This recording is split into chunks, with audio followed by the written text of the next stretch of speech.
اور اس شخص کے لیے جو اپنے رب کے سامنے کھڑا ہونے سے ڈر گیا 2 باغ ہیں۔ انسان ہمیشہ باقی رہنے والی مخلوق ہے۔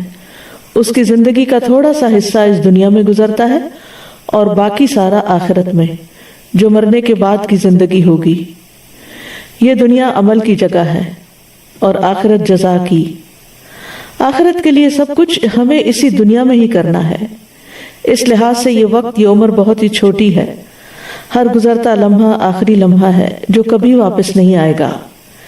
اسی میں کرنا ہے جو کچھ بھی اچھا کرنا ہے۔ اپنے اندر کی اصلاح، اپنے اخلاق کی اصلاح، اس کا یہی وقت ہے۔ ہمارے اندر خوف اور محبت کے جذبات رکھے گئے ہیں تاکہ ان کو اپنے رب کے لیے وقف کر دیں، اور جو لوگ ایسا کریں وہی اپنی زندگی میں بہترین انعام پائیں گے۔ رب کا خوف کیا ہے کہ اس کو اس دنیا میں نہ دیکھتے ہوئے بھی اس طرح جئیں جیسے کہ ہم اس کو دیکھ رہے ہیں۔ ہر طرف ہمیں اس کی قدرت کے کرشمے نظر آنے لگیں، دل ہر لمحہ اس کی یاد سے معمور ہو، اس کو اپنے قریب پائیں۔ حقیقی کامیابی یہی ہے کہ اس دنیا میں اس طرح جئیں کہ مرنے کے بعد اللہ کے انعام کے مستحق قرار پائیں۔ تو یہ سورۃ الرحمن کی آیت نمبر 46 ہے۔ وَلِمَنْ خَافَ مَقَامَ رَبِّهِ جَنَّتَانِ، اس شخص کے لیے جو اپنے رب کے سامنے کھڑا ہونے سے ڈر گیا 2 باغ ہیں، یعنی وہ اس شخص کے لیے جو اپنے رب کے سامنے قیامت کے دن کھڑا ہونے سے ڈرتا ہے اور اس ڈر کی وجہ سے اس نے برے کام چھوڑ دیے اور جن کاموں کا اس کو حکم دیا گیا اس نے ان کو کر لیا، ان کی تعمیل کی، تو ایسے شخص کے لیے 2 جنتیں ہیں جن کے برتن، زیورات، عمارتیں اور ان میں تمام چیزیں جو ہیں وہ سونے کی ہوں گی۔ ایک جنت ان کو اس امر کی جزا کے طور پر عطا کی جائے گی کہ انہوں نے منع کیے ہوئے کاموں کو چھوڑ دیا تھا، اور دوسری جنت نیکیوں کی جزا ہوگی۔ تو بنیادی طور پر انسان جو اپنے رب کے سامنے کھڑا ہونے سے ڈرتا ہے وہ دراصل اللہ کی نگرانی سے ڈرتا ہے، اور جب وہ اللہ کی نگرانی سے ڈرتا ہے تو پھر وہ اچھے کام بھی کرتا ہے جو اللہ کو پسند ہیں، اور جو اللہ کو پسند نہیں ان کاموں کو چھوڑ دیتا ہے۔ جہاں تک اللہ کے سامنے کھڑے ہونے کا تعلق ہے تو ہم سب جانتے ہیں کہ قیامت کے دن ساری مخلوق اپنے رب کے سامنے کھڑی ہوگی۔ یوم یقوم الناس لرب العالمین، اور اللہ کے سامنے کھڑے ہونے سے ڈرنا کچھ چیزوں کو ہم پر لازم بھی کرتا ہے۔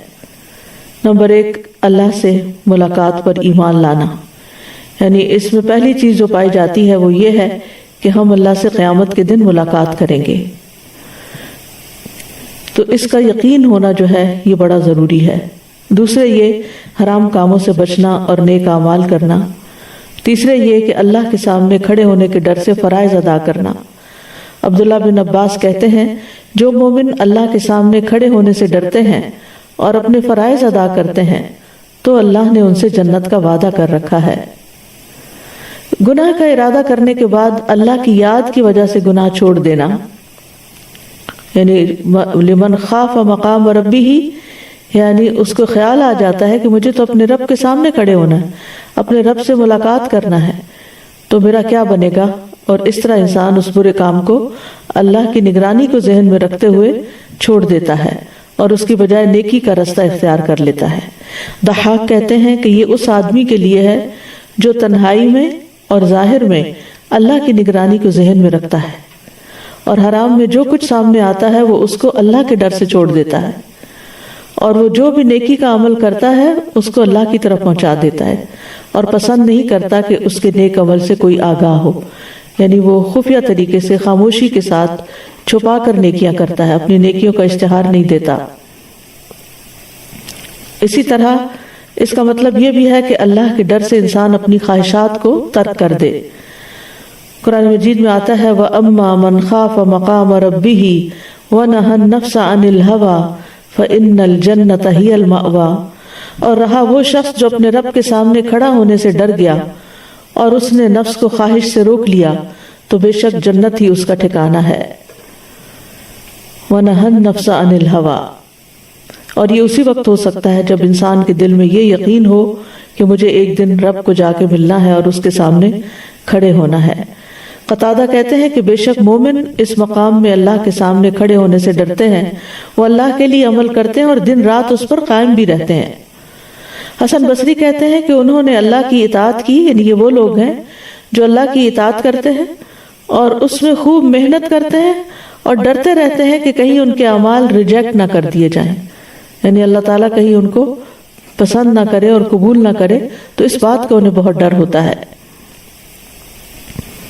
وہ کہتے ہیں کہ مومن احسان اور خشیت جمع کرتا ہے، یعنی عمل میں احسان کا رویہ اختیار کرتا ہے اور دوسری طرف نیکی کرنے کے باوجود ڈرتا رہتا ہے، اور منافق بدعملی اور بے خوفی کو جمع کرتا ہے، عمل بھی کچھ نہیں کرتا اور ڈرتا بھی نہیں ہے، لیکن مومن اس کے برعکس اپنے گناہوں سے ڈرتا رہتا ہے۔ عبداللہ بن مسعود کہتے ہیں کہ مومن اپنے گناہوں کو ایسے سمجھتا ہے کہ وہ ایک پہاڑ کے دامن میں بیٹھا ہے کہ کہیں پہاڑ اس پر گر نہ جائے، اور فاجر اپنے گناہوں کو ایسے سمجھتا ہے کہ ناک پر مکھی بیٹھی ہو اور اس نے ہاتھ سے اڑا دی، یعنی کوئی بات ہی نہیں، بڑے سے بڑا غلط کام کر کے کیئرلیس ایٹیٹیوڈ، اور اس پر نہ ڈرنا، نہ توبہ کرنا اور نہ اس سے باز آنا۔ حقیقت یہ ہے کہ مومن کا خوف جنت میں پہنچ کر ہی ختم ہوگا، اس سے پہلے کے سارے مرحلے، خواہ وہ دنیا میں رہتا ہو، خواہ وہ قبر کی زندگی ہو، خواہ وہ حشر ہو، وہ ہمیشہ اللہ سے ڈرتا ہی رہتا ہے۔ معاذ بن جبل کہتے ہیں کہ مومن کا خوف اس وقت تک سکون نہیں پائے گا جب تک وہ جہنم کے پل کو اپنے پیچھے نہیں چھوڑ دے گا، یعنی پل صراط کو جب تک کراس نہیں کر جائے گا اور جنت میں پہنچ نہیں جائے گا، اس کا ڈر نہیں ختم ہوگا۔ اسی طرح اگر کوئی شخص گناہگار ہے لیکن اللہ سے ڈر جاتا ہے اور توبہ کر لیتا ہے تو وہ اس کے لیے بھی یہ خوشخبری ہے۔ جنت کے 2 باغوں کے بارے میں آتا ہے کہ 2 باغ چاندی کے ہیں اور 2 سونے کے ہیں۔ رسول اللہ صلی اللہ علیہ وسلم نے فرمایا جنت میں 2 باغ چاندی کے ہوں گے اور جن کے برتن اور تمام دوسری چیزیں چاندی کی ہوں گی، اور 2 سونے کے باغ ہوں گے جن کے برتن اور تمام دوسری چیزیں سونے کی ہوں گی۔ اب ہر ایک کو اپنے مرتبے کے مطابق وہ 2 باغ ملیں گے جس کا وہ مستحق ہوگا، لیکن اس کے لیے اللہ کا خوف، اللہ کا ڈر ضروری ہے۔ خوف کا لفظی مطلب ہوتا ہے گھبرانا، ڈرنا، اور اصطلاحی معنوں میں کسی ظنی یا یقینی علامت کی وجہ سے کسی ناپسندیدہ چیز کے واقع ہونے کی توقع رکھنا، کہ کوئی ناپسندیدہ چیز نہ پیش آ جائے، اور اس کی ضد امن ہے، اور اس کو دنیاوی اور اخروی دونوں کاموں میں استعمال کیا جاتا ہے۔ جرجانی کہتے ہیں خوف سے مراد کسی ناپسندیدہ چیز کے واقع ہونے کی توقع رکھنا ہے۔ ایک اور قول ہے خوف والی چیز کو یاد کرنے سے دل کا بے چین ہو جانا اور حرکت کرنا۔ ایک اور قول یہ ہے کہ دل کا اس بات سے ڈر جانا کہ کہیں اس کو ناپسندیدہ چیز نہ پہنچ جائے اور پسندیدہ چیز اس سے چلی نہ جائے، یعنی دونوں طرح کا ڈر ہوتا ہے کہ کہیں کوئی مس ہیپ نہ ہو جائے اور کہیں جو میرے پاس نعمتیں ہیں ان کا زوال نہ ہو جائے۔ خوف کی کئی قسمیں ہیں۔ خوف کے لیے لفظ خوف استعمال ہوتا ہے، اشفاق ہوتا ہے، خشیت ہوتی ہے، وجل ہوتا ہے، رہبت، ہیبت، یہ ساری چیزیں، یہ سارے الفاظ جو ہیں ملتے جلتے ہیں اور قرآن مجید میں استعمال بھی ہوئے ہیں۔ تو خوف سے مراد یہاں دل کا بے قرار ہونا اور حرام کا ارتکاب کرنا یا واجب چھوڑ دینے کے یا مستحب کاموں میں کوتاہی کرنے کی وجہ سے اللہ سے سزا کی توقع رکھنا، یعنی کہ اگر میں نے غلط کیا یا جو کرنا چاہیے وہ نہیں کیا یا پسندیدہ کاموں میں کوتاہی کی تو پھر میرا کیا بنے گا۔ اشفاق وہ ڈر ہوتا ہے کہ انسان ڈرتا ہے کہ اللہ نیک عمل قبول نہیں کرے گا، پھر نفس حرام کاموں سے رک جاتا ہے اور بھلائی کے کاموں کی طرف جلدی کرتا ہے۔ خشیت جو ہے یہ خوف سے زیادہ خاص ہے۔ خشیت اللہ کا ایسا خوف ہے جس کے ساتھ اللہ جل وعلا کی صفات کا علم ہوتا ہے۔ اسی لیے کہا جاتا ہے انما یخشی اللہ من عبادہ العلماء، کہ اللہ سے تو اس کے بندوں میں سے صرف جاننے والے ہی نہیں، جو اللہ کی معرفت رکھتے ہیں، اللہ کو پہچانتے ہیں، وہی ڈرتے ہیں۔ صحیح حدیث میں آتا ہے رسول اللہ صلی اللہ علیہ وسلم نے فرمایا خبردار، اللہ کی قسم میں تمہاری نسبت اللہ سے زیادہ ڈرنے والا ہوں اور تم سب سے زیادہ تقوی رکھنے والا ہوں۔ وجل کہتے ہیں دل کی کپاہٹ کو، اور ایسی ہستی کو یاد کر کے ٹکڑے ٹکڑے ہو جانا جس کی سلطنت اور اس کی سزا سے خوف کھایا جاتا ہو، یعنی سخت ڈر، کسی بڑی ہستی کا سخت ڈر کہ جس سے یہ ہوگا کہ انسان کا دل پاش پاش ہونے لگے۔ رہبت کہتے ہیں ناپسندیدہ چیز سے بھاگ جانے کو، اور ہیبت کہتے ہیں وہ خوف جس کے ساتھ اس ہستی کی تعظیم اور بڑائی ملی ہوئی ہو۔ ابن قیم کہتے ہیں پس عام مومن خوف رکھتے ہیں، اور علماء اور اللہ کی معرفت رکھنے والے خشیت رکھتے ہیں، اور اللہ سے محبت کرنے والے ہیبت رکھتے ہیں، اور اللہ کے مقربین اللہ کی تعظیم کرتے ہیں۔ تو عام لوگ ڈرتے ہیں، علماء معرفت رکھنے والی خشیت رکھتے ہیں، اور اللہ سے محبت کرنے والے ہیبت کا شکار ہوتے ہیں، یعنی اللہ تعالیٰ کی تعظیم بھی ہوتی ہے، لیکن ہیبت اور اللہ کے جو مقربین ہوتے ہیں وہ ڈر کے ساتھ ان کے اندر اللہ کی عظمت کا احساس ہوتا ہے۔ اور جتنا انسان کے دل میں اللہ کی معرفت کا علم ہوتا ہے اتنا ہی اس کے دل میں اللہ کا خوف اور خشیت ہوتی ہے۔ تو اللہ سبحانہ وتعالیٰ سے ڈرنے کے دو مقامات ہیں، ایک ہے عام لوگوں کا خوف اور ایک ہے صاحب معرفت کا خوف۔ جو پہلا خوف ہے وہ اللہ کے عذاب سے ڈرنے کا ہے، اور یہ عام لوگوں کا خوف ہے۔ اور خوف کی یہ قسم جنت اور جہنم پر ایمان لانے کی وجہ سے ہوتی ہے، اور اس بات پر ایمان لانا کہ جنت اور جہنم اطاعت اور نافرمانی کا بدلہ ہے۔ نمبر 2، اللہ کو پہچاننے والوں کا خوف، یہ ہے اللہ کی ذات سے خوف کھانا، کیونکہ ان کو یہ 3 لفظ ہی کافی ہیں، وَيُحَذِّرُكُمُ اللَّهُ نَفْسَهُ، اللہ تمہیں اپنے آپ سے ڈراتا ہے۔ یہی وجہ ہے کہ حدیث میں آتا ہے، حضرت عائشہ کہتی ہیں کہ نبی صلی اللہ علیہ وسلم نے کوئی کام کیا اور لوگوں کو بھی وہ کرنے کی اجازت دی، لیکن کچھ لوگوں نے اس سے پرہیز کرنا اچھا خیال کیا۔ ان کا یہ رویہ نبی صلی اللہ علیہ وسلم کو پہنچا تو آپ نے خطبہ دیا، اللہ کی حمد و ثنا بیان کی، پھر فرمایا ان لوگوں کو کیا ہو گیا ہے جو اس کام سے پرہیز کرتے ہیں جسے میں نے خود کیا ہے۔ اللہ کی قسم میں اللہ کو ان سے زیادہ جاننے والا ہوں اور ان سب سے زیادہ اللہ سے ڈرنے والا ہوں۔ اور اللہ تعالیٰ کا فرمان ہے انما یخشی اللہ من عبادہ العلماء، کہ اللہ سے تو اس کے بندوں میں سے صرف جاننے والے ہی ڈرا کرتے ہیں، کیونکہ جب ان کے لیے اپنے رب کی معرفت اور اس کے اسماء و صفات کی تکمیل ہو جاتی ہے تو وہ دل پر خوف کے طور پر اثر انداز ہوتی ہے، پھر یہ خوف اعضاء پر عمل کی صورت میں آتا ہے۔ یعنی جب وہ اپنے رب کی معرفت حاصل کر لیتے ہیں، پہچان جاتے ہیں، تو پھر ان کے اوپر ایسا ڈر آتا ہے جو عمل میں بدل جاتا ہے، وہ صرف ڈر نہیں رہتا۔ ابن رجب کہتے ہیں کہ واجب خوف کی مقدار وہ ہے جو انسان کو فرائض کے ادا کرنے اور حرام کاموں سے بچنے پر آمادہ کر دے۔ یعنی اتنا خوف ہر ایک کے اندر ہونا چاہیے کہ جس کی وجہ سے انسان اپنے فرائض پورے کرے اور حرام کاموں سے بچے۔ اگر خوف اس سے زیادہ ہو جائے تو وہ نفس کو نفلی نیکیوں میں کمر بستہ کرنے اور ناپسندیدہ کاموں کی باریکیوں سے رک جانے پر آمادہ کرے، اور فضول مباح کاموں میں فراخی سے بیزاری پیدا کرے، تو یہ خوف زیادہ پسندیدہ ہوگا۔ اللہ کا ایسا خوف جو پسندیدہ نہیں۔ اگر خوف اس سے بڑھ جائے کہ انسان بیمار ہو جائے یا ہلاک ہو جائے یا چمٹ جانے والے غم میں پڑ جائے، ڈپریشن میں مبتلا ہو جائے، تو اس طرح کہ وہ اس کو اللہ کے مطلوب اور پسندیدہ فضیلت والے کاموں کو حاصل کرنے سے روک دے، تو یہ خوف پسندیدہ نہیں ہوگا۔ یعنی اللہ کا وہ ڈر پسندیدہ ہے جس کے بعد انسان کیا کرتا ہے، اللہ کی عبادت میں لگ جاتا ہے، اور وہ خوف ناپسندیدہ ہے کہ جس کی وجہ سے وہ کچھ کرنے کے قابل نہیں رہتا۔ ابن قیم کہتے ہیں کہ قابل تعریف اور سچا خوف وہ ہوتا ہے جو انسان اور اللہ عز و جل کی حرام کردہ چیزوں کے درمیان حائل ہو جائے، ان کے درمیان حائل ہو جائے۔ بس اگر یہ خوف اس سے آگے بڑھ جائے تو پھر خطرہ ہے کہ مایوسی اور نا امیدی پیدا ہو جائے گی۔ ابو عثمان کہتے ہیں کہ سچا خوف وہ ہے کہ ظاہری اور باطنی گناہوں سے بچ جانے پر آمادہ کرے۔ یعنی اصل خوف کیا ہے کہ انسان سامنے اور چھپ کے کہیں بھی غلط کام نہ کرے۔ ایک طبعی خوف بھی ہوتا ہے، اس پر بندے کو ملامت نہیں کی جاتی، بشرطے کہ یہ خوف واجب کو چھوڑنے یا کسی حرام فعل کے ارتکاب کی طرف نہ لے جائے، اور اگر وہ خوف بلا وجہ ہو یا اس کی وجہ کمزور ہو جیسا کہ کوئی اندھیرے سے ڈرتا ہو، یا اس خوف کا سبب کوئی وہم ہو، تو یہ خوف قابل مذمت ہے، یہ بھی پسندیدہ خوف نہیں ہے۔ تو اللہ سے ڈرنے کا معیار کیا ہے؟ نبی صلی اللہ علیہ وسلم نے فرمایا تم اللہ سے اس طرح ڈرو گویا تم اللہ کو دیکھ رہے ہو۔ اگر یہ مرتبہ حاصل نہ ہو تو کم از کم اتنا یقین رکھو کہ اللہ تمہیں دیکھ رہا ہے۔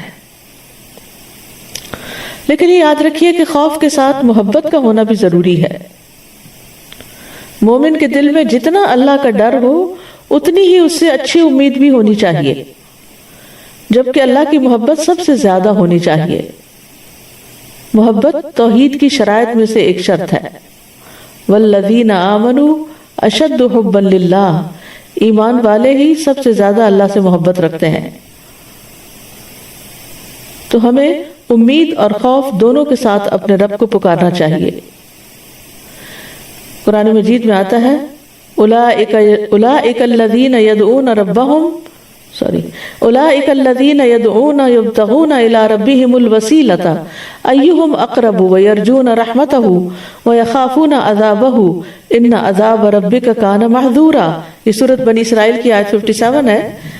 جنہیں یہ لوگ پکارتے ہیں وہ تو خود اپنے رب کی طرف وسیلہ تلاش کرتے ہیں کہ کوئی اس سے قریب تر ہو جائے، وہ اس کی رحمت کے امیدوار رہتے ہیں اور اس کے عذاب سے ڈرتے ہیں۔ بلا شبہ آپ کے رب کا عذاب ڈرنے کی چیز ہے۔ تو اس سے کیا پتہ چلتا ہے کہ خوف کے ساتھ رغبت کا ہونا بھی ضروری ہے،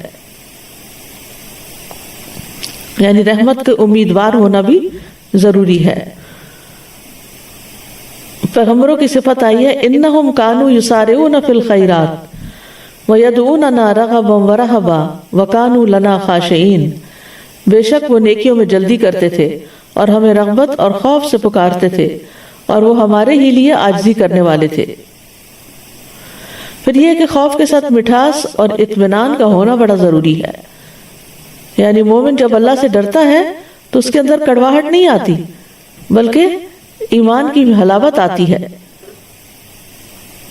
اللہ تعالیٰ فرماتے ہیں وَادْعُوهُ خَوْفًا وَطَمَعًا إِنَّ رَحْمَتَ اللَّهِ قَرِيبٌ مِّنَ الْمُحْسِنِينَ إِنَّ رَحْمَتَ اللَّهِ قَرِيبٌ مِّنَ الْمُحْسِنِينَ۔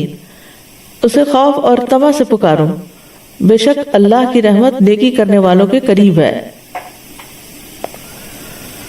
پھر یہ کہ اللہ کا خوف ہمیں اللہ کے قریب کرتا ہے۔ اللہ عز و جل کا خوف خوش قسمتی کی علامت ہے، کیونکہ انسان اپنے ہی پیدا کرنے والے سے ڈرتا ہے۔ یہ خوف عزت کا باعث ہے کیونکہ یہ انسان کو اللہ سے جوڑ دیتا ہے،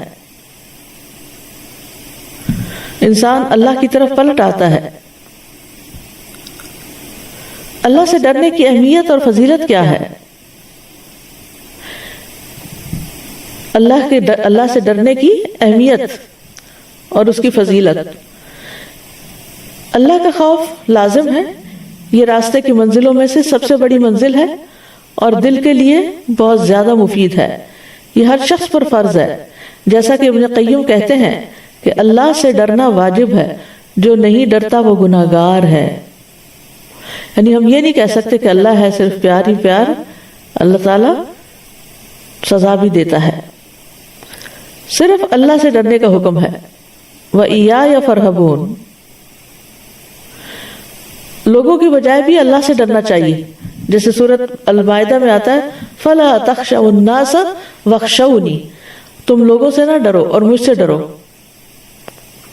کبھی خوف حرام بھی ہوتا ہے، جیسے غیر اللہ سے ڈرنا، جس طرح اللہ سے ڈرا جاتا ہے یا اس سے بھی زیادہ ڈرنا، یہ اللہ کے ساتھ شرک ہے۔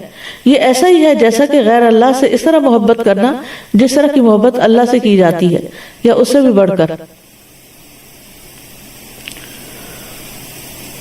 اللہ سبحانہ وتعالیٰ قرآن مجید میں فرماتے ہیں وَلَقَدْ وَصَّيْنَا الَّذِينَ أُوتُوا الْكِتَابَ وَلَقَدْ وَصَّيْنَا الَّذِينَ أُوتُوا الْكِتَابَ مِنْ قَبْلِكُمْ وَإِيَّايَ أَنِ اتَّقُوا اللَّهَ، اور بلا شبہ ہم نے ان لوگوں کو جنہیں تم سے پہلے کتاب دی گئی اور تمہیں بھی تاکیدی حکم دیا کہ اللہ کا تقوی اختیار کرو، یعنی اللہ سے ڈرو۔ اللہ سبحانہ وتعالیٰ اپنی ذات سے بندوں کو ڈراتا بھی ہے۔ سورۃ الزمر میں آتا ہے لَهُم مِّن فَوْقِهِمْ ظُلَلٌ مِّنَ النَّارِ وَمِن تَحْتِهِمْ ظُلَلٌ، ذالک یخوف اللہ بہ عبادہ یا عباد فاتقون، ان کے لیے ان کے اوپر سے آگ کے سائبان ہوں گے اور ان کے نیچے سے بھی سائبان ہوں گے، یہ ہے وہ جس سے اللہ اپنے بندوں کو ڈراتا ہے، اے میرے بندوں پس تم مجھ سے ہی ڈرو۔ ابن کثیر کہتے ہیں کہ اللہ اس جہان کی خبریں اس لیے بیان فرماتا ہے تاکہ اس سے بندوں کو ڈرائے، تاکہ وہ حرام اور گناہ کے کاموں سے بچ جائیں۔ یا عبادی فاتقون، یعنی میری گرفت، میری سزا اور میرے عذاب سے ڈرتے رہیں۔ اللہ اپنے بندوں کو ڈرانے کے لیے کچھ نشانیاں بھیجتا ہے۔ ابو موسیٰ کہتے ہیں کہ نبی صلی اللہ علیہ وسلم کے زمانے میں سورج کو گرہن لگ گیا، آپ تیزی سے اٹھے، آپ کو خوف لاحق ہوا کہ کہیں قیامت تو نہیں آ گئی، یہاں تک کہ آپ مسجد میں تشریف لے آئے۔ آپ کھڑے ہوئے، بہت طویل رکوع اور سجدے کے ساتھ نماز پڑھتے رہے۔ اس راوی کہتے ہیں ابو موسیٰ میں نے آپ کو کبھی نہیں دیکھا کہ کسی نماز میں آپ نے ایسا کیا ہو۔ پھر بے شک آپ نے فرمایا یہی نشانیاں ہیں جو اللہ بھیجتا ہے، یہ کسی کی موت یا کسی کی زندگی کی وجہ سے نہیں ہوتی، بلکہ اس لیے ہوتی ہیں، اس لیے اللہ ان کو بھیجتا ہے کہ ان کے ذریعے سے اپنے بندوں کو قیامت کے دن سے خوف دلائے۔ تو اس سے کیا پتہ چلتا ہے کہ اللہ تعالیٰ مختلف طرح کے حالات، واقعات دنیا میں اس طرح پیدا کرتا ہے تاکہ لوگ اللہ کی طرف رجوع کریں، اللہ کی طرف پلٹیں اور اللہ سے ہدایت مانگیں، اپنے گناہوں پر توبہ کریں اور اللہ کے سامنے کھڑے ہونے سے ڈریں۔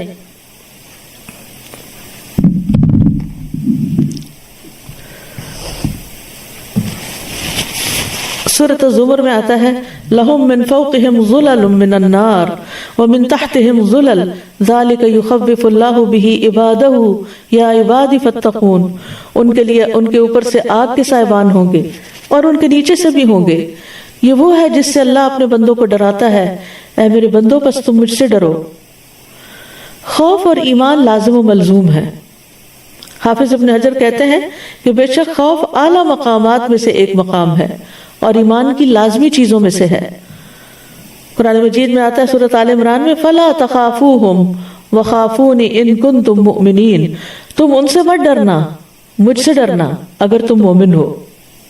تو اس آیت میں اکیلے اللہ سے ڈرنے کا حکم دیا جا رہا ہے اور یہ ایمان کا لازمی جزو ہے۔ جتنا انسان کے دل میں ایمان ہوتا ہے وہ اتنا ہی زیادہ اللہ سے ڈرتا ہے۔ نیک بندے اور خالص دل کے حامل لوگ ہمیشہ اللہ سے ڈرتے ہیں۔ یہ انبیاء کی صفت بھی ہے، فرشتوں کی صفت بھی ہے۔ سورۃ النحل میں آتا ہے وَلِلَّهِ يَسْجُدُ مَا فِي السَّمَاوَاتِ وَمَا فِي الْأَرْضِ مِن دَابَّةٍ وَالْمَلَائِكَةُ وَهُمْ يَسْتَكْبِرُونَ يَخَافُونَ رَبَّهُم مِّن فَوْقِهِمْ وَيَفْعَلُونَ مَا يُؤْمَرُونَ، اور اللہ ہی کے لیے سجدہ کرتی ہے ہر وہ چیز جو آسمانوں اور زمین میں ہے، کوئی بھی چلنے والا جانور ہو اور فرشتے بھی، وہ تکبر نہیں کرتے، وہ اپنے رب سے جو ان کے اوپر ہے ڈرتے ہیں اور وہ کرتے ہیں جو انہیں حکم دیا جاتا ہے۔ تو اس ڈر کا اصل مقصد کیا ہے کہ بندے کے اندر نیکی کے کاموں کی طرف رغبت پیدا ہو اور برائیاں چھوڑنے کا خوف پیدا ہو۔ میکائیل علیہ السلام بھی اللہ سے ڈرتے ہیں۔ جب سے جہنم پیدا ہوئی ہے میکائیل علیہ السلام کبھی نہیں ہنسے۔ جبرائیل علیہ السلام جن کی بہت شان اور مرتبہ ہے، رسول اللہ صلی اللہ علیہ وسلم نے فرمایا میں اسراء والی رات بلند مرتبہ فرشتوں کے پاس سے گزرا اور جبریل اللہ کی خشیت کی وجہ سے بوسیدہ پالان کی طرح لگ رہے تھے۔ ابراہیم علیہ السلام بھی اپنے رب سے ڈرتے تھے، حالانکہ اللہ تعالیٰ نے ان کو اپنا دوست بنا لیا تھا۔ وہ کہتے ہیں یا ابت انی اخاف ان یمسک عذاب من الرحمن، اے میرے باپ میں بے شک ڈرتا ہوں کہ تجھ پر رحمان کی طرف سے کوئی عذاب نہ آ پڑے۔ فتکون للشیطان ولیا، پھر تو شیطان کا ساتھی بن جائے۔ نوح علیہ السلام بھی اللہ سے ڈرتے تھے۔ وہ کہتے ہیں اپنی قوم کو انی اخاف علیکم عذاب یوم عظیم۔ ہود علیہ السلام بھی یہ کہتے ہیں انی اخاف علیکم عذاب یوم عظیم۔ شعیب علیہ السلام بھی اپنی قوم سے کہتے ہیں وانی اخاف علیکم عذاب یوم محیط۔ نبی صلی اللہ علیہ وسلم بھی اللہ سے ڈرتے ہیں قل انی اخاف ان عصیت ربی عذاب یوم عظیم، کہہ دو بے شک میں ایک بہت بڑے دن کے عذاب سے ڈرتا ہوں اگر میں اپنے رب کی نافرمانی کروں۔ حضرت عائشہ کہتی ہیں میں نے رسول اللہ صلی اللہ علیہ وسلم کو کبھی اس طرح کھل کر ہنستے نہیں دیکھا کہ آپ کا حلق نظر آ جائے، بلکہ آپ صرف اسمائل کرتے تھے، تبسم فرماتے، اور جب بھی بادل یا ہوا دیکھتے تو خوف آپ کے چہرے پر پہچانا جا سکتا تھا، حالانکہ آپ اللہ کے رسول تھے۔ تو میں نے آپ سے عرض کیا یا رسول اللہ، جب لوگ بادل دیکھتے تو خوش ہوتے ہیں، یہ امید رکھتے ہوئے کہ اس سے بارش برسے گی، لیکن میں آپ کو دیکھتی ہوں کہ آپ بادل دیکھتے ہیں تو ناگواری کا اثر آپ کے چہرے پر ہوتا ہے۔ تو آپ نے فرمایا اے عائشہ، مجھے یہ چیز بے خوف نہیں کرتی کہ اس میں عذاب نہ ہو، یعنی ہو سکتا ہے کہ اسی لپٹے ہوئے یعنی بادل کے اندر سے، یعنی بادلوں کی تہوں کے اندر سے کوئی عذاب نہ آ جائے۔ ایک قوم عاد ہوا کے ساتھ عذاب دی گئی تھی، انہوں نے جب عذاب دیکھا تو بولے یہ تو بادل ہے جو ہم پہ برسے گا۔ پھر متقین کی صفات میں سے ہے الذین یخشون ربہم بالغیب، کہ وہ اپنے رب سے غائبانہ طور پہ ڈرتے ہیں۔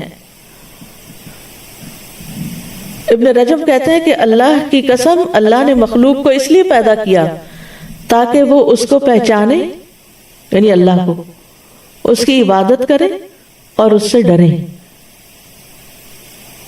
اللہ نے اپنی عظمت اور بڑائی پر دلائل مقرر کر دیے ہیں تاکہ لوگ اس سے ڈریں اور اس کی تعظیم کرتے ہوئے اس کا خوف کریں، اور ان کے لیے اللہ نے اپنے عذاب کی شدت اور اپنی سزا کے مقام کو بیان کیا ہے، اور جو اللہ کی نافرمانی کرنے والے لوگوں کے لیے تیار کر رکھا ہے تاکہ وہ اس سخت عذاب والے گھر سے یعنی کہ سخت عذاب والے گھر سے نیک اعمال کی وجہ سے بچ جائیں۔ رسولوں کے بھیجے جانے کا مقصد بھی کیا ہے؟ انذار اور تبشیر کرتے ہیں وہ، تو وہ بھی ڈرانے والے ہیں، لوگوں کو خبردار کرنے والے ہیں۔ راغب اصفہانی اپنی کتاب مفردات میں کہتے ہیں کہ انذار ایسی چیز کی خبر دینے کو کہتے ہیں جس میں خوف زدہ کیا گیا، یعنی ایسی خبر جس سے خوف دلایا گیا ہو، اور تبشیر ایسی خبر دینا جس میں خوشی ہو۔ تو اللہ کا قرب پانے کے لیے ضروری ہے کہ انسان اللہ سے ڈرے بھی۔ فرمایا ان اکرمکم عند اللہ اتقاکم، اللہ کے نزدیک عزت والا، سب سے زیادہ عزت والا وہی ہے جو تم میں سب سے زیادہ ڈرنے والا ہے۔ مقرب لوگوں کے اندر خوف کی کثرت ہوتی ہے، شدت ہوتی ہے۔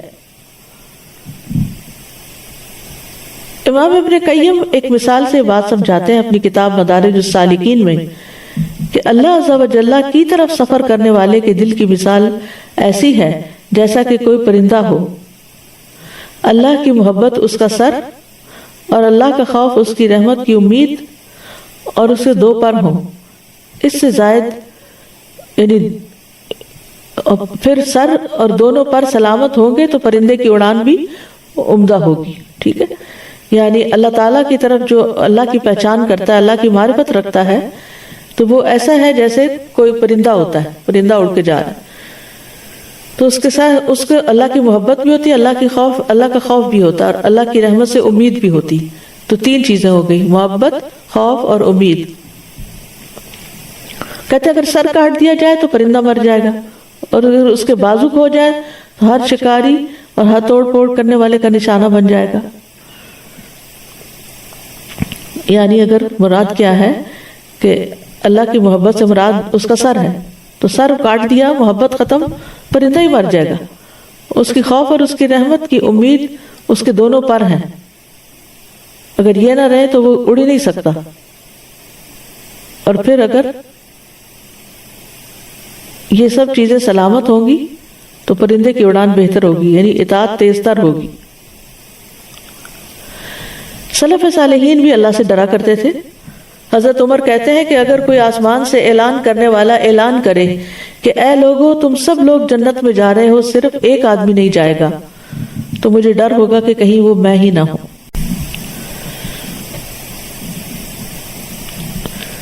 اب سوال یہ پیدا ہوتا ہے کہ موت کی سختی کا سبب کیا ہے، یعنی اتنی شدید کیوں ہے؟ ابن حجر کہتے ہیں کہ موت کی سختی مرتبے کے کم ہونے پہ دلالت نہیں کرتی، بلکہ وہ مومن کے لیے یا تو اس کی نیکیوں میں اضافہ کرتی ہے یا اس کے گناہوں کا کفارہ ہوتی ہے، اور انسان جب اللہ کے پاس پہنچتا ہے تو بالکل صاف ستھرا ہو کر۔ زید بن اسلم اپنے والد سے روایت کرتے ہوئے کہتے ہیں کہ جب مومن کے درجات میں سے کچھ باقی رہ جاتا ہے، یعنی اس نے ان درجوں تک پہنچنا ہے، اللہ نے بڑا ہائی رینک اس کے لیے لکھا ہے، اور وہ اپنے عمل کے ذریعے جنت کے اس درجے تک نہیں پہنچ پاتا، تو اس پر موت کی سختی کو بڑھا دیا جاتا ہے تاکہ وہ موت کی سختیوں اور اس کی مصیبت کی وجہ سے جنت کے اس درجے تک پہنچ جائے۔ مومن کی موت کا منظر کچھ ایسا ہے کہ اللہ تعالیٰ مومن کو موت کی تکلیف دینا پسند نہیں کرتا۔ رسول اللہ صلی اللہ علیہ وسلم نے فرمایا، بے شک اللہ تعالیٰ فرماتا ہے، میں جو کام کرنا چاہتا ہوں اس میں مجھے اتنا تردد نہیں ہوتا جتنا کہ مجھے اپنے مومن بندے کی جان نکالنے میں ہوتا ہے۔ وہ موت کو تکلیف کی وجہ سے ناپسند کرتا ہے اور میں بھی اسے تکلیف دینا ناپسند کرتا ہوں۔ مومن موت کے وقت اللہ سے ملاقات کو پسند کرتا ہے، یعنی اللہ سے ناراض نہیں ہوتا۔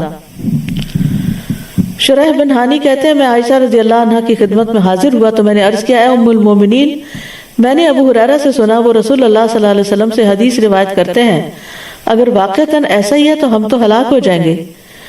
تو انہوں نے کہا، جو رسول اللہ صلی اللہ علیہ وسلم کے قول سے ہلاک ہو گیا وہ واقعتاً ہلاک ہونے والا ہے۔ وہ حدیث کیا ہے؟ انہوں نے کہا کہ رسول اللہ صلی اللہ علیہ وسلم نے فرمایا، جو اللہ کی ملاقات کو پسند کرے اللہ بھی اس سے ملاقات کرنے کو پسند کرتا ہے، اور جو اللہ کی ملاقات کو ناپسند کرے اللہ بھی اس سے ملاقات کو ناپسند کرتا ہے، حالانکہ ہم میں سے ہر ایک موت کو ناپسند کرتا ہے۔ تو عائشہ رضی اللہ تعالیٰ عنہ نے کہا کہ رسول اللہ صلی اللہ علیہ وسلم نے اسی طرح فرمایا تھا، لیکن اس کا مطلب وہ نہیں جس کی طرف تم چلے گئے ہو، بلکہ جب آنکھ پھٹ جاتی ہے، سینے میں گڑگڑاہٹ پیدا ہو جاتی ہے، رونگٹے کھڑے ہو جاتے ہیں، انگلیاں اکڑ جاتی ہیں، بس اس موقع پر جو اللہ سے ملاقات کرنے کو پسند کرے اللہ بھی اس سے ملاقات کرنے کو پسند کرتا ہے، اور جو اللہ سے ملاقات کرنے کو ناپسند کرے اللہ بھی اس سے ملاقات کرنے کو ناپسند کرتا ہے۔ یعنی وہ جو موت کی شدت کا وقت ہے اس وقت اللہ سے بدگمان نہیں ہونا چاہیے، بلکہ اللہ تعالیٰ سے ملاقات کا شوق دل میں پیدا ہونا چاہیے۔ اللہ تعالیٰ ہمیں وہ عطا کرے جب ہم مریں۔ مومن کی جان جب اس کے پہلوؤں سے نکل رہی ہوتی ہے تو بھی وہ اللہ کا شکر ادا کر رہا ہوتا ہے۔ ابن عباس کہتے ہیں کہ رسول اللہ صلی اللہ علیہ وسلم نے فرمایا، یقیناً مومن کے ہر حال میں خیر ہے، اس کی جان اس کے دو پہلوؤں سے نکل رہی ہوتی ہے اور وہ اللہ عز و جل کی تعریف کر رہا ہوتا ہے۔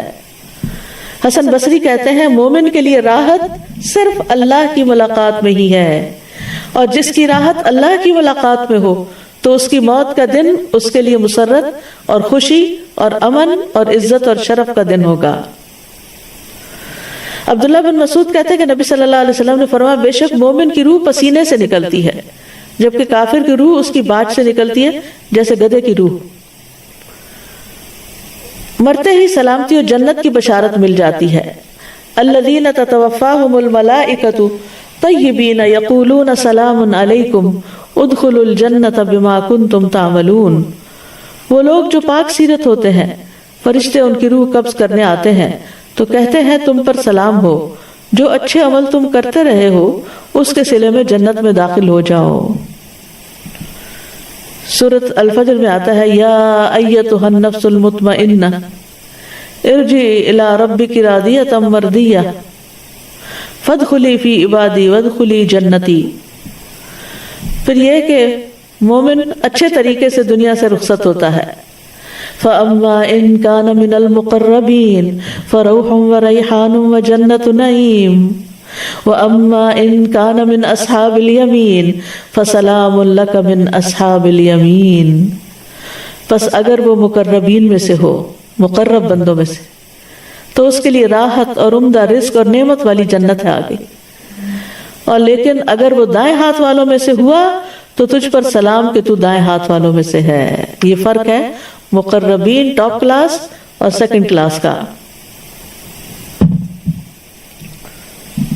پھر اسی طرح مومن کا آگے بھی بہترین استقبال ہوتا ہے۔ براء ابن عازب کہتے ہیں کہ نبی صلی اللہ علیہ وسلم نے فرمایا بے شک مومن بندہ جب دنیا سے رخصت ہونے اور آخرت کے جانے کے قریب ہوتا ہے تو اس کی طرف آسمان سے روشن چہروں والے فرشتے آتے ہیں، گویا کہ ان کے چہرے سورج کی طرح ہوں۔ ان کے پاس جنت کے کفنوں میں سے ایک کفن اور جنت کی حنوط یعنی خوشبو میں سے ایک خوشبو ہوتی ہے، یہاں تک کہ وہ اس کی حد نگاہ تک بیٹھ جاتے ہیں۔ پھر ملک الموت علیہ السلام آ کر اس کے سرہانے بیٹھ جاتے ہیں اور کہتے ہیں ایتھا النفس المطمئنہ ارجعی اخرجی الی مغفرۃ من اللہ ورضوان، اے پاکیزہ نفس اللہ کی مغفرت اور رضامندی کی طرف نکلو۔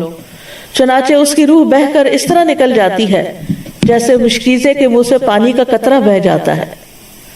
پھر ملک الموت اسے پکڑ لیتے ہیں، اور جب وہ اسے پکڑ لیتے ہیں تو دوسرے فرشتے پلک جھپکنے کی مقدار بھی اس کی روح کو ملک الموت کے ہاتھ میں نہیں رہنے دیتے، بلکہ ان سے لے کر اسے کفن میں لپیٹ کر اپنی لائی ہوئی حنوط مل دیتے ہیں، خوشبو ملتے ہیں، اور اس کے جسم سے ایسی خوشبو نکلتی ہے جیسے بہت ہی زیادہ مہکنے والی کستوری کی خوشبو جو روئے زمین پر پائی گئی ہو۔ پھر فرشتے اس روح کو لے کر اوپر چڑھ جاتے ہیں۔ اس کے بارے میں ایک نرس نے مجھے بتایا تھا جو ایسے ہی وارڈ میں ہوتی تھی کہ اتنے 30-35 سال کا شاید اس کا ایکسپیرینس تھا ایسے لوگوں کے ساتھ، یعنی جو بالکل مرنے کے قریب ہوتے ہیں۔ وہ کہتی ہے کہ ایک دفعہ ایسا ہوا تھا کہ جب ایک مردے کی جان نکلی ایک شخص کی تو پورا کمرہ خوشبو سے بھر گیا اور تقریباً 15 منٹ تک وہ خوشبو وہاں رہی، اس کے بعد ختم ہو گئی۔ تو ڈاکٹرز بھی تھے اور لوگ، یعنی سبھی اس بات کی گواہی دے رہے تھے کہ بہت ہی زبردست قسم کی خوشبو آ رہی ہے۔ معلوم نہیں اس شخص کا کیا نیک عمل ہوگا جس کی وجہ سے اللہ نے اس کو چن لیا۔ پھر آسمان کا سفر ہوتا ہے، یعنی جب روح فرشتے اپنا کفن لے کر آتے ہیں، روح نکال کے کفن میں لپیٹ کے اوپر چلے جاتے ہیں۔ براء ابن عازب کہتے ہیں نبی صلی اللہ علیہ وسلم نے فرمایا فرشتے اس روح کو لے کر اوپر چڑھ جاتے ہیں، اور فرشتوں کے جس گروہ پر بھی ان کا گزر ہوتا ہے وہ پوچھتا ہے ما ھذا الروح الطیب، یہ کون سی پاکیزہ روح ہے، یہ پاک روح کون ہے؟ وہ جواب میں کہتے ہیں فلاں بن فلاں، اس کا بہترین نام بتاتے ہیں جس سے دنیا میں لوگ اسے پکارتے تھے، حتیٰ کہ وہ اسے لے کر آسمان دنیا تک پہنچ جاتے ہیں۔ وہ اس کے لیے دروازہ کھلواتے ہیں تو ان کے لیے دروازہ کھول دیا جاتا ہے، تو ہر آسمان کے مقرب فرشتے اس کے ساتھ ساتھ چلتے ہیں آسمان کی طرف جو اس کے بعد آتا ہے، اس طرح اسے 7ویں آسمان تک پہنچا دیا جاتا ہے۔ آسمان والے نیک روح کو مسلسل مرحبا کہتے ہیں، ویلکم ویلکم۔ ابو ہریرہ سے مروی ہے کہ نبی صلی اللہ علیہ وسلم نے فرمایا فرشتے مومن کی روح کو آسمان کی طرف چڑھا لے جاتے ہیں، پھر اس کے لیے آسمان کا دروازہ کھلتا ہے، پوچھا جاتا ہے یہ کون ہے؟ کہا جاتا ہے فلاں شخص ہے۔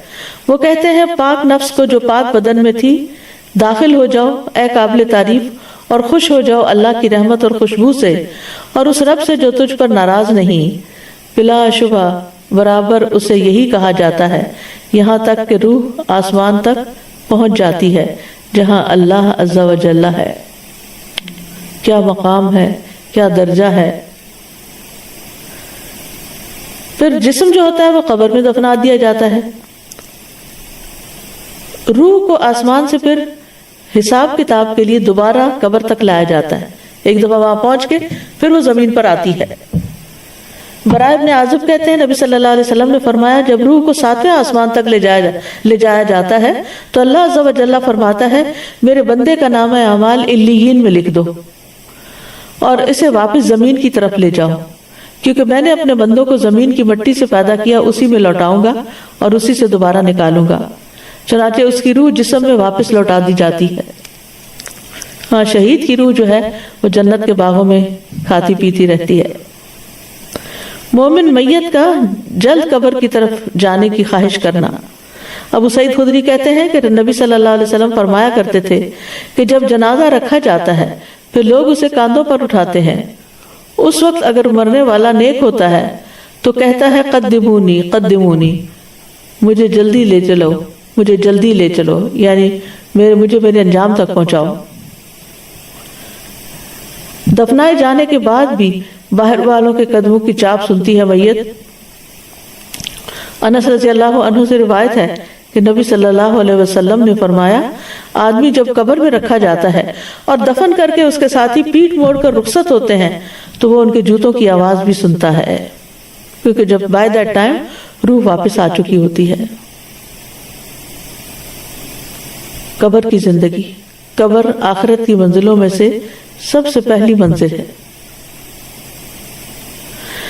حضرت عثمان سے روایت ہے کہ رسول اللہ صلی اللہ علیہ وسلم نے فرمایا قبر آخرت کی پہلی منزل ہے، اگر وہاں نجات مل گئی تو اس کے بعد سارے مراحل آسان ہو جائیں گی، اور اگر وہاں نجات نہ ملی تو اس کے بعد سارے مناظر مراحل دشوار ہو جائیں گی۔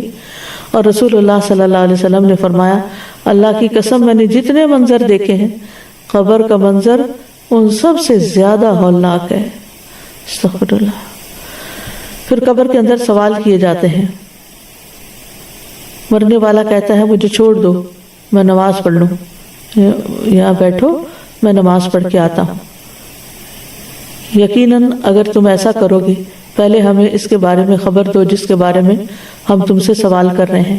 وہ کہتے ہیں کہ ٹھہر جاؤ، تم جاؤ گے لیکن پہلے ہمارے سوالوں کا جواب دو۔ قبر کے سوال اور مومن جو ہیں ان کے لیے تو آسان ہے، لیکن غیر مومن کے لیے وہ سوال بہت مشکل ہے۔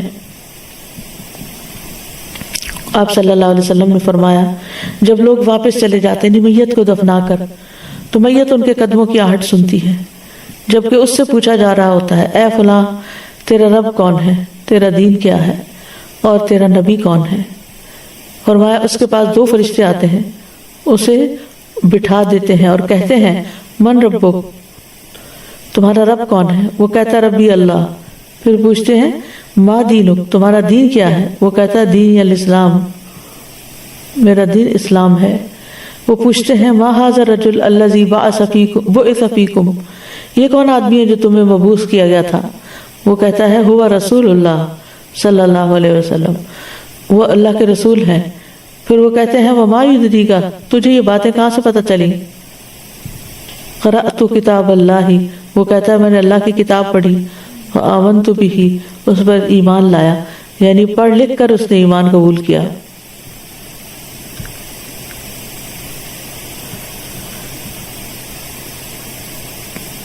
کتنا ضروری ہے پڑھنا لکھنا، کتنا ضروری ہے سوچ سمجھ کے زندگی بسر کرنا۔ یہی سوال جواب اللہ کے اس فرمان کے مصداق ہیں یثبت اللہ الذین آمنوا منکم، یثبت اللہ الذین آمنوا، اللہ ایمان والوں کو ثابت قدمی عطا کرے گا۔ فرمایا پھر آسمان سے منادی کرنے والا آواز لگاتا ہے قد صدق عبدی فافرشوہ من الجنہ وافتحوا لہ بابا الی الجنہ والبسوہ من الجنہ، تحقیق میرے بندے نے سچ کہا، اسے جنت کا بستر بچھا دو، اس کو جنت کا لباس پہنا دو، اس کے لیے جنت کی طرف سے دروازہ کھول دو۔